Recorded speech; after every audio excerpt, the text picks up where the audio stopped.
આપણે બધા જ આવા છીએ. ક્યાંક ને ક્યાંક, કશેક ને કશેક આપણે એક એવી નાનકડી સ્વિચ દબાવી દઈએ છીએ કે જેમાં માણસનું મગજ ગરમ થઈ જાય છે. ઘરમાં દાખલ થાય, તમે જુઓ કેટલો અદ્ભુત સંવાદ હોય છે પતિ પત્નીનો. ઘરમાં દાખલ થાય અને પતિ ચપ્પલ કાઢે ને પત્ની છોકરાઓને કહે કે આજે રહેવા દેજો, મગજ ઠેકાણે નથી. કોઈ કશું બોલ્યું નથી, કોઈને કંઈ ખબર નથી. બીજી તરફ પતિ ઘરમાં દાખલ થાય, ચપ્પલ કાઢે ને જુએ ને છોકરાઓને પૂછે મમ્મીને કંઈ થયું છે? અને ફરિયાદ શું છે? તો કે અમારા ઘરમાં કોમ્યુનિકેશન નથી. આનાથી બેટર કોમ્યુનિકેશન શું હોય? સંવાદ વગરનું કોમ્યુનિકેશન છે. સમજી જાય બે જણા કે કંઈક થયું છે, કઈ લોચો છે, શું લોચો છે, એ વિશે વાત થાય. અને વાત થાય ત્યારે બહુ ઇન્ટરેસ્ટિંગ વાત શું થાય? પતિ પૂછે કે કંઈ થયું છે, એટલે તરત પહેલો જવાબ આપે, ના કંઈ નથી થયું. અરે તમારા મોઢા પર લખ્યું છે કે કંઈ થયું છે. હવે આ ના પાડવાનો શું અર્થ છે? બીજી વાર પૂછે કે કંઈ શું થયું, કોઈ કંઈ બોલ્યું, કંઈ પ્રોબ્લેમ થયો? ના. તમે ઈચ્છો છો કે જાણે, તમે ઈચ્છો છો કે તમારી સમસ્યામાં રસ લે, તો આ નાનો શું અર્થ છે?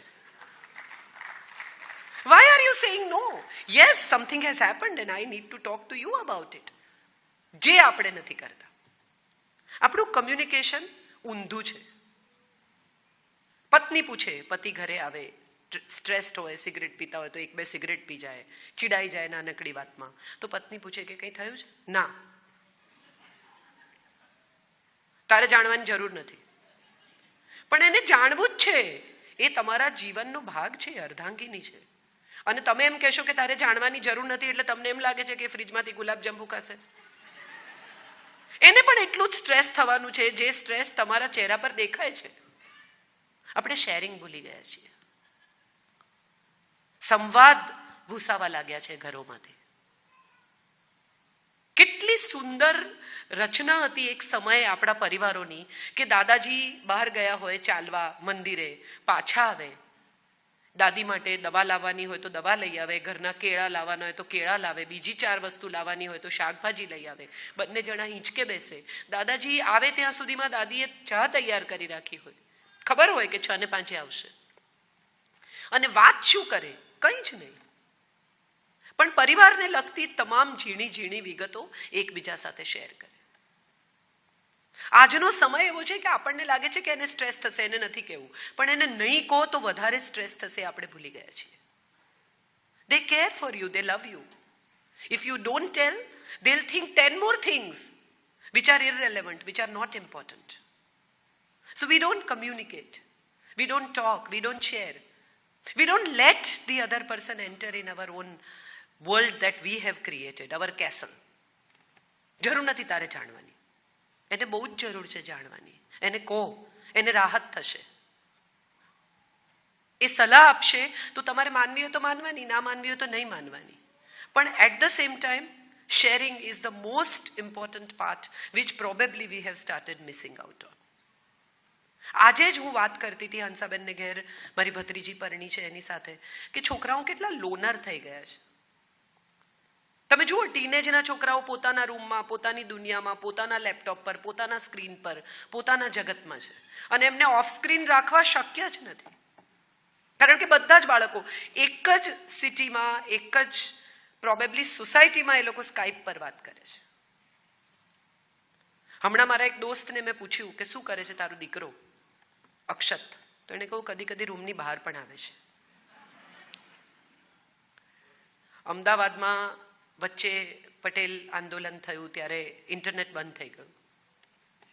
ત્યારે બધું ફરતું હતું અને એમાં એક બહુ સુંદર મેસેજ હતો કે ટીનેજના છોકરાઓને ખબર પડી કે પરિવારના લોકો પણ સારા માણસો છે. કારણ કે ઇન્ટરનેટ બંધ હતું એટલે પરિવાર સાથે થોડીક વાત થઈ અને ત્યારે ખબર પડી કે આ લોકો સાથે પણ વાત થાય, સારા માણસો છે. ફ્રેન્ડ્સ ઇમ્પોર્ટન્ટ થઈ ગયા છે. કેમ થઈ ગયા છે? કારણ કે આપણે એમને જજ કરતા થઈ ગયા છે. આમ કરાય, આમ ન કરાય. એ આવીને તમને એમ કે બહુ મજા. આ એક બહુ ઇન્ટરેસ્ટિંગ વાત છે જે મારે તમારી સાથે શેર કરવી છે. એક વાક્ય તમામ લગ્ન જીવનમાં ગુજરાતી સ્ત્રી બોલે છે, હળહળતું જુઠ્ઠું બોલે છે અને બોલે જ છે. આ કયું વાક્ય છે? ખબર છે કોઈને? કેન એનીબડી ટેલ મી? તમે સાચું બોલો, હું તમને માફ કરી દઈશ. વિચારી જુઓ. તમે મને સાચું કહી દો, હું તમને માફ કરી દઈશ. દોસ્ત, આ ટ્રેપ છે. નહીં પડતા. If you are home little late and if you just tell the truth કે મારી બાળપણની બહેનપણી સ્કૂલની એ લોકો દુબઈ શિફ્ટ થયા છે, મને મળી અને હું કલાક એની સાથે વાતો કરતો હતો. હા, 1 કલાક મારે માટે તો કોઈ દિવસ નથી મળતો. પણ તમે તો એક ઘરમાં એક છત નીચે 20 વર્ષથી રહો છો. આ 20 વર્ષે મળી. સ્કૂલમાં આપણે બધા, I am sure you also remember and I also remember કે એકાદ જણ પર દિલ આવી ગયું હોય, સાયકલની ચેન ઉતરી જાય એને જોઈએ એટલે, ચોપડીઓ પડી જાય, કોઈ પણ બાને ત્યાં ઊભા રહેવું હોય, ઝાડ નીચે તડકામાં એની વેઇટ કરવાની. ઘટના તો કંઈ બને નહીં, એ તમને જુએ ને તમે એને જુઓ, એથી વધારે કોઈ હેપનિંગ નથી ત્યાં. અને છતાંય બધાએ એકાદ વાર તો કર્યું જ હોય. નોટમાં નામ લખ્યા હોય, પછી ફાડી નાખ્યા હોય, ને તો ઘસી ઘસીને ભૂસી નાખ્યા હોય. આ બધા પછી તમે તમારી દિશામાં એની દિશામાં સમય વીતે, વર્ષો પછી સ્કૂલનું કોલેજનું એલ્યુમિનાય થાય અને તમને મળે. એ દિવસ એટલા તૈયાર થાય, પરફ્યુમ નાખે, બધું બરાબર છે ને, ચામડી વામડી સારી લાગે. અને પછી જ્યારે તમે ત્યાં પહોંચો ત્યારે એમ થાય કે આની પાછળ ટાઈમ વેસ્ટ કર્યો. આ 20 વર્ષ મેં મારી જિંદગીના આ બેન પાછળ કે આ ભાઈ પાછળ વેસ્ટ કર્યા. કારણ કે જેના અદ્ભુત વાળ હોય, આમ કરીને તમારી સામે જોતા હોય, ત્યાં હવે ટાલ હોય. ફિટનેસ, જે તમે જેના સ્પોર્ટ્સ માટે જેને ચાહતા હોય, એની ફૂટબોલ મેચ જોવા જતા હોય, એનું હવે પેટ બહાર હોય. સમય બધાને બદલી નાખે છે. ને હું એવું માનું છું કે આ બદલાતા સમય સાથે જે નથી બદલાતા ને, એ મિત્રો છે. એને તમારા લુક સાથે કોઈ નિસ્બત જ નથી. એ તમને ચાહે છે બસ. I am sorry about my health. એ તમને ચાહે છે બસ. કેમ? કારણ કે તમે જે છો એવા તમને સ્વીકારે છે. લગ્ન જીવન, કેટલા લોકો અહીંયા પરણેલા છે? બધા એવું ના કહો. કોઈને ના પાડવી હોય તો અધિકાર છે, એ બધા ના કરો. કેટલા લોકો વિધિસર પરણ્યા છે? કેટલા લોકોને સપ્તપદીના વચન યાદ છે? જુઓ મજા આ દેશની, આપણી સંસ્કૃતિને, આપણું ફલાણું ને, આપણી પરંપરાને. આપણી પરંપરા હવે સાડીઓમાં, પંજાબીઓમાં રહી ગઈ, મંદિરે જવામાં રહી ગઈ. આપણી સૌથી મોટી પરંપરા ગૃહસ્થાશ્રમની પરંપરા આપણે ભૂલી ગયા. 50,000 રૂપિયાનું ઇન્વેસ્ટમેન્ટ, તમે તો બધા એમણે કહું પૈસા ગણો છો, 50,000 રૂપિયાનું ઇન્વેસ્ટમેન્ટ કરવાનું હોય તો કેટલા બધા તમે બધા જુઓ છો કે વોલેટાઇલ હશે માર્કેટ તો શું થશે, યુલિપમાં નાખશો કે શેમાં નાખશો, ને કેટલા યુનિટ ગણશો, પછી અમારે વચ્ચેથી ઉપાડવું હોય તો શું કરવાનું, નહીં તો શું કરવાનું. આખી જિંદગી ઇન્વેસ્ટ કરો છો, તમને ખબર જ નથી કે તમે શું વચન આપ્યા ને શું લીધા. બ્રાહ્મણે કીધું, તમે રિપીટ કર્યું, વાત પૂરી થઈ ગઈ. પાળવા કોને છે તે યાદ રાખવાના. સાહેબ, હિન્દુસ્તાન એકમાત્ર એવો દેશ છે કે જે ક્યાંય વફાદારીના સોગંદ નથી ખવડાવતો. આપણી એકમાત્ર હિન્દુ પરંપરા, સનાતન ધર્મના લગ્નની પરંપરા એવું નથી કહેતી કે હું બીજી સ્ત્રીને નહીં જોઉં, કે હું બીજા પુરુષને નહીં જોઉં, કે હું બીજી સ્ત્રીનો વિચાર નહીં કરું, કે બીજા પુરુષનો વિચાર નહીં કરું.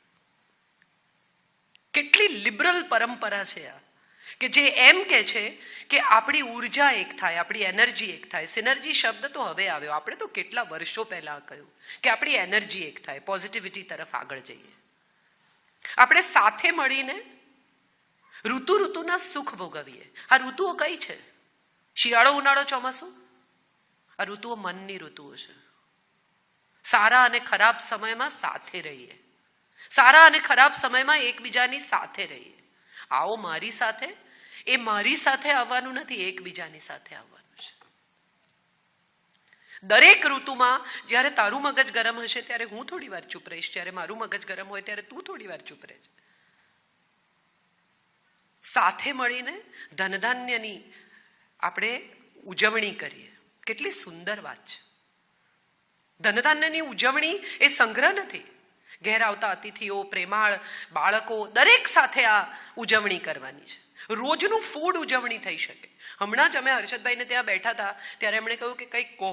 એટલે મેં કીધું આપણે કેટલી અપ્રુવલની સોસાયટી છીએ, એની મજા જુઓ કે આપણી બેસ્ટ ક્રોકરી બીજા લોકો માટે છે. આનાથી મોટો અપ્રુવલનો કોઈ દાખલો જ નથી સાહેબ.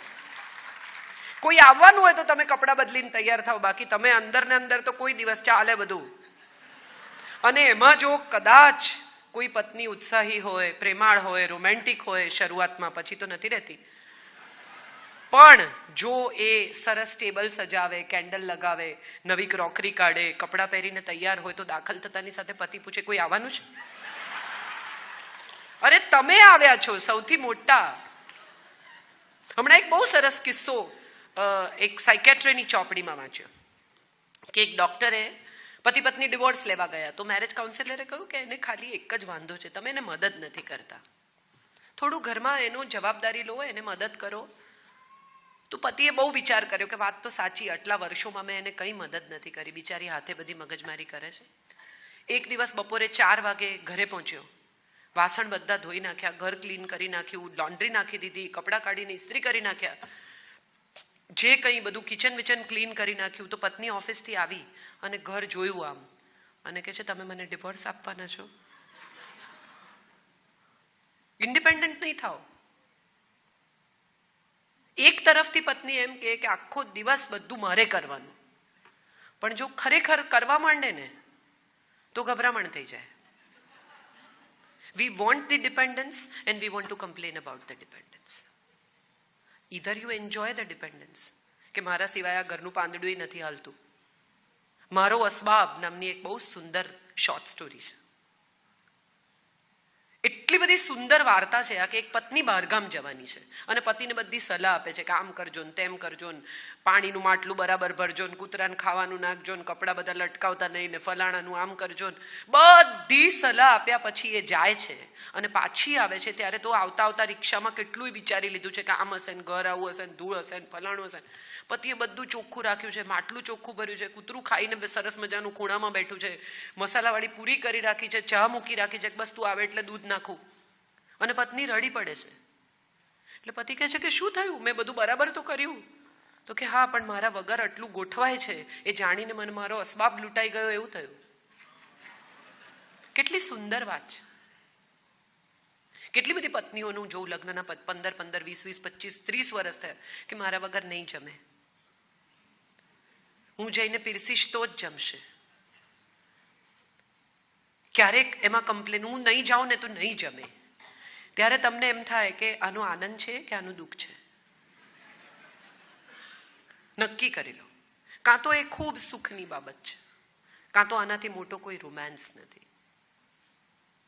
કેટલા બધા ઘરોમાં આઈ એમ શ્યોર તમને બધાને ખબર જ હશે, 5, 5:30 ફોન આવે, શું બનાવું? આમ તો પતિ કહે કે તું મને મૂર્ખ બનાવે જ છે, વધારે નહીં. પણ સપોઝ પૂછે કે શું બનાવું, એટલે કે પતિ કે જે દેખાય, પાના ફેરવતો હોય મેગેઝિનના કે કઈ સામે દેખાય તો કે પાવભાજી બનાવો. જે પહેલો વિચાર આવે કે હવે અત્યારે કોણ જાય શાક લેવા, તો કે પછી હાંડવો વઘારી દે, કે એ તો સવારથી આથવું પડે. તો છોલેપુરી બનાવો, ચણા તો પલાળવા પડે. ધીરે ધીરે ધીરે ધીરે એ દિશામાં લઈ જાય જ્યાં મેનુ તૈયાર છે. મનમાં નક્કી છે, પછી જ ફોન કર્યો છે, કદાચ અડધી તૈયારી થઈ ગઈ હશે. ઇન્ટરેસ્ટિંગ વાત એ છે કે પતિને આ ફોનની ચીડ છે, પત્નીને આ ફોનની આદત છે. સૌથી મજાની વાત એ છે કે જે ફોનની ચીડ છે ને એક દિવસ નહીં આવે તો શું કરશો, એ બહુ ઇમ્પોર્ટન્ટ છે. આપણે જે માણસ વિશે મેક્સિમમ ફરિયાદ કરીએ છીએ એ માણસ નહીં હોય તો રાહત થશે, અને જો નહીં થાય તો આપણે ફરિયાદ કેમ કરીએ છીએ? 2 જણા સાથે સાથે ઘરડા થાય એનાથી સુંદર કદાચ બીજી કોઈ સંસ્કૃતિ જ નથી. ક્રિશ્ચિયાનિટી કહે છે કે ટીલ ડેથ પાર્ટ અસ, મરી જઈએ ત્યાં સુધી જોડે રહીશું. ઇસ્લામ કહે છે કબૂલ હૈ, લગ્ન માનું છું તારી સાથેના મહેર સાથે. હિન્દુ સંસ્કૃતિ એકમાત્ર એમ કહે છે કે 7મે પગલે 7 પગલા સાથે ચાલ્યા પછી આપણે મિત્રો બની જઈએ. Let's become friends. અને મિત્રો એટલે શું? જે તમને જેવા છો એવા સ્વીકારે. કોઈ દિવસ કોઈ ફ્રેન્ડને તમે ફરિયાદ કરતા જોયા છે? જે મોડા આવતા હોય ને એને માટે એવું કે એને અડધો કલાક વહેલો ટાઈમ આપજો, પણ કમ્પ્લેન ના કરે, સ્વીકારી લે કે એવા જ છે, છોડો. પણ એ છોડ્યા પછી પણ છોડતા નથી, એ મિત્ર છે. કેમ પતિ પત્ની એકબીજાના મિત્ર નથી? કેમ માતા પિતા સંતાનોના મિત્ર નથી? કેટલા બધા ઘરોમાં પિતા બાળકને જજ કરે, આમ કરાય, આમ ન કરાય, પગે લાગો. આપણે કેટલા બધા છોકરાઓને કહે છે પગે લાગો. કદી કોઈ દિવસ આપણે બાળકને પગે લાગવાનું કારણ આપ્યું?